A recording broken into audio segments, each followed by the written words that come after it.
There you have it, another person sharing their wonderful story with us. James, 85 years old. And I'd like to thank Sheikh Yusuf Estes for helping us out with this interview.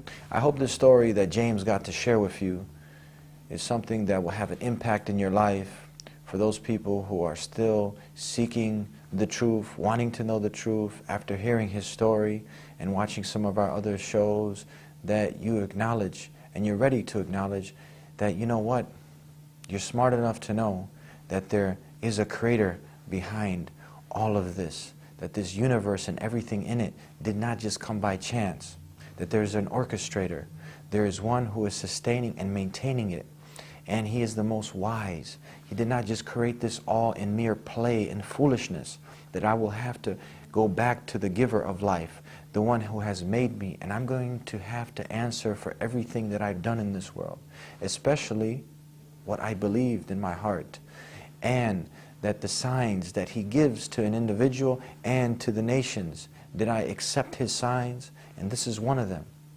Know that you are intelligent enough, and it's in your very nature when the truth comes to you, that it's simple to understand.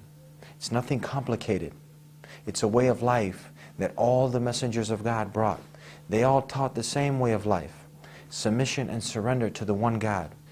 He is the most merciful. He is the most gracious. He is the King. He is the only Holy One. He is the peace. He is the giver of safety. He is the mighty. He is the powerful, the majestic. He is the only true creator. He is the maker of shapes, the most forgiving, the sustainer, the all-knowing, the all-hearing, the most high. He is the protector. He is the most wise, the most loving. He is the giver of life and the giver of death. He is truly the self-existing. He's truly independent of all, and we are all dependent on him. Try not taking the air in that he's given you. See if you're truly independent, which you are not. He is the only one truly independent, and he is all-powerful. He is ever-living, the all-rich. This is the one true God. In Arabic, we say Allah. In Aramaic, the language that Jesus, this mighty messenger, spoke, he would say Allah. In Hebrew, Allah. So it doesn't take a person with many brain cells to figure out that the English language, Moses, Jesus, Abraham, they never spoke any of this. They didn't speak English, they never said God. So when you put the pieces of the puzzle together, Allah, Allah, Allah, this is the God. And we just gave you some of his attributes, so you know that this is the one that I want to worship. This is the one that I want to turn to, who I want to guide me. He is the one, the self-sufficient master, who begets not, nor was he begotten, to whom there is no co-equal or comparable, who has no wife, no child, no siblings. This is the one God. He loves you, he wants to guide you, and he will forgive all sins. But you got to turn to him, and you got to want it.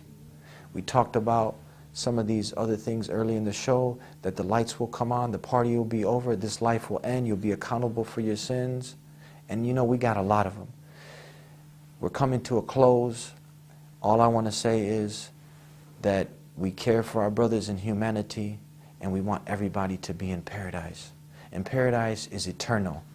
Why barter something temporary, which is this life, for something eternal? Why would you risk paradise for something and a pleasure that's always in the past tense?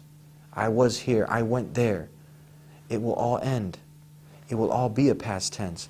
In paradise, it just keeps getting better and better. And all you got to do is, one, ask for the guidance. And when it comes to you, submit to this one God and strive to be the best human being you can be, doing what this Creator wants you to do, doing it on his terms, not your terms. That's all we have for today. I hope that you got to benefit. Continue tuning in every week to The Deen Show. And until next time, Assalamu alaikum, which means peace be unto you.